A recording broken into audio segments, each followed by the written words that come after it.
नमस्कार दोस्तों, स्वागत है आप सभी का टीएलडी टूर गाइड में। दोस्तों आज की इस वीडियो में हम बात करने वाले भारत के उत्तर प्रदेश राज्य के एक प्रमुख नगर प्रयागराज के बारे में कि आप यहाँ कब जाएं, कैसे जाएं, यहाँ रुकने और खाने पीने की क्या क्या सुविधाएं और साथ ही प्रयागराज में वो कौन कौन सी जगह है जहाँ पर आप सभी घूम सकते हैं। तो ये पूरी A to Z complete information आज मैं आप सभी को इस वीडियो में दूंगी और वीडियो के अंत में ये भी बताऊंगी कि आपका प्रयागराज की यात्रा करने में कुल कितना खर्चा लग सकता है। इसलिए इस वीडियो को बिना स्किप किए पूरा अंत तक जरूर देखिएगा ताकि आपको प्रयागराज यात्रा से रिलेटेड पूरी कंप्लीट इन्फॉर्मेशन मिल सके। तो चलते वीडियो को स्टार्ट करते हैं और बात करते हैं प्रयागराज की। गंगा, यमुना और सरस्वती नदियों के संगम पर स्थित प्रयागराज भारतीय राज्य उत्तर प्रदेश का एक प्रमुख शहर है, जिससे पहले इलाहाबाद के नाम से भी जाना जाता था। और साथ ही यह शहर दुनिया भर के सबसे बड़े धार्मिक आयोजनों में से एक कुंभ मेले की मेजबानी के लिए प्रसिद्ध है, जो प्रत्येक 12 वर्ष पर प्रयागराज में आयोजित किया जाता है। और गंगा, यमुना और सरस्वती नदियों का पवित्र संगम स्थल प्रयागराज आगंतुकों के लिए एक प्रमुख आकर्षण है, जहाँ पर स्नान करने से लोगों को उनके पापों से मुक्ति मिलती है। और भारत के सबसे पवित्र शहरों में से एक प्रयागराज की गिनती सिर्फ भारत में ही नहीं बल्कि दुनिया के सबसे पुराने शहरों में से भी होती है, क्योंकि धार्मिक रूप से एक महत्वपूर्ण स्थान रखने के अलावा प्रयागराज को प्रधानमंत्रियों की भूमि के रूप में भी जाना जाता है। और स्वतंत्र भारत के 15 में से 7 प्रधानमंत्री प्रयागराज के ही थे, जिनमें इंदिरा गांधी, जवाहरलाल नेहरू, चंद्रशेखर, लाल बहादुर शास्त्री और गुलजारी लाल नंदा आदि जैसे कई दिग्गज लोग हैं। साथ ही प्रयागराज का उल्लेख महाभारत और रामायण के प्राचीन ग्रंथों में भी मिलता है, जिससे कि यह जगह दुनिया में हिंदुओं के बीच महत्वपूर्ण धार्मिक स्थलों में से एक माना जाता है। दोस्तों अब बात करें कि आप प्रयागराज कब जाएं। वैसे तो प्रयागराज एक ऐसा स्थान है जहां पर आप कभी भी किसी भी समय जा सकते हैं, लेकिन यहाँ जाने का सबसे सही समय अक्टूबर से मार्च तक के महीनों का माना जाता है, क्योंकि इन महीनों के दौरान प्रयागराज में कई सारे त्योहार होते हैं, जिनमें खासकर नवरात्रि, दिवाली और महाकुंभ आदि जैसे पर्व होते हैं, जो कि प्रयागराज में देखने लायक होते हैं, क्योंकि यही सब देखने और उत्सव मनाने के लिए प्रयागराज में लाखों करोड़ों की संख्या में टूरिस्ट पहुंचते हैं। दोस्तों अब बात करें कि आप प्रयागराज कैसे पहुंचे। वैसे तो प्रयागराज एक ऐसा जगह है जहां पर आप बाई बस, बाई ट्रेन और बाई फ्लाइट बहुत ही आसानी से पहुंच सकते हैं।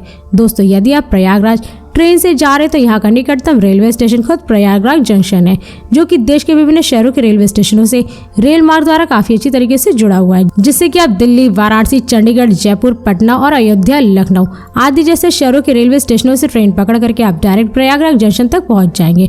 और इस जंक्शन से प्रयागराज सिटी सेंटर की दूरी लगभग 2 किलोमीटर है, जिसे आप पैदल चलकर या 10 रुपए में ऑटो से पूरा कर सकते हैं। और दोस्तों सिटी सेंटर वह जगह है जहाँ पर आपको स्टे करने के लिए अच्छी रूम की फैसिलिटीज मिल जाती हैं।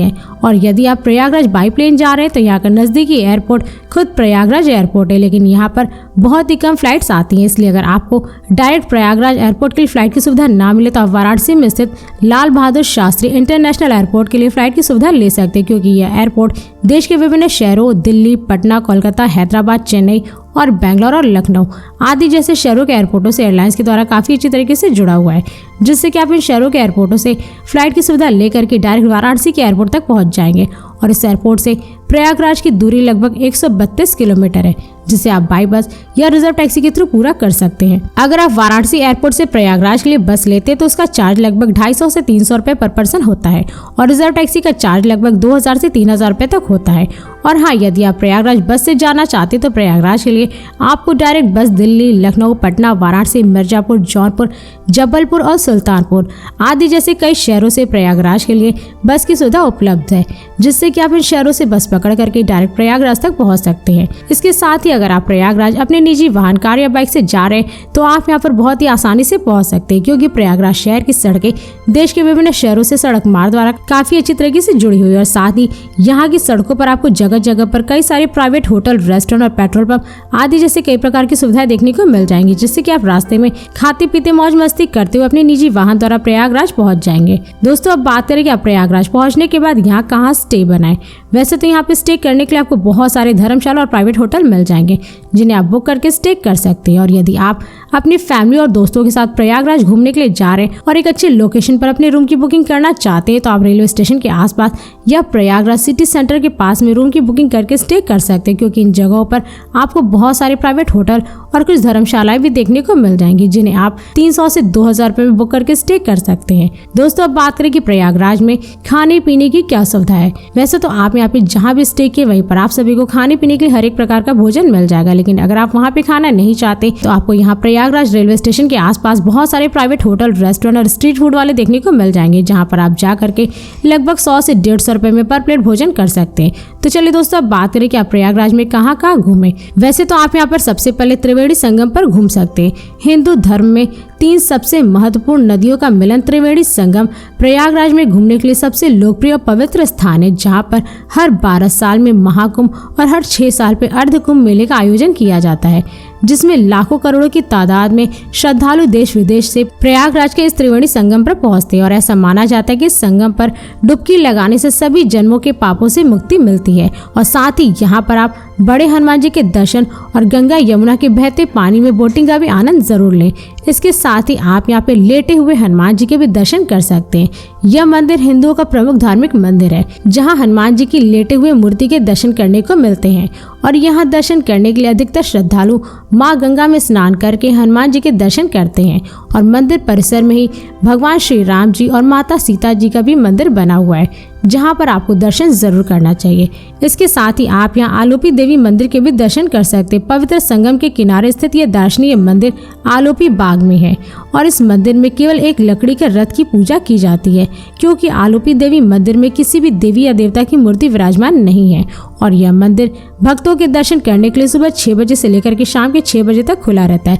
इसके साथ ही आप यहाँ खुसरो बाग भी घूम सकते हैं। प्रयागराज रेलवे स्टेशन के पास में स्थित यह बाग प्रयागराज में घूमने के लिए एक खास स्थान है, क्योंकि इस बाग में मुगल वास्तुकला का अनोखा उदाहरण देखने को मिलता है।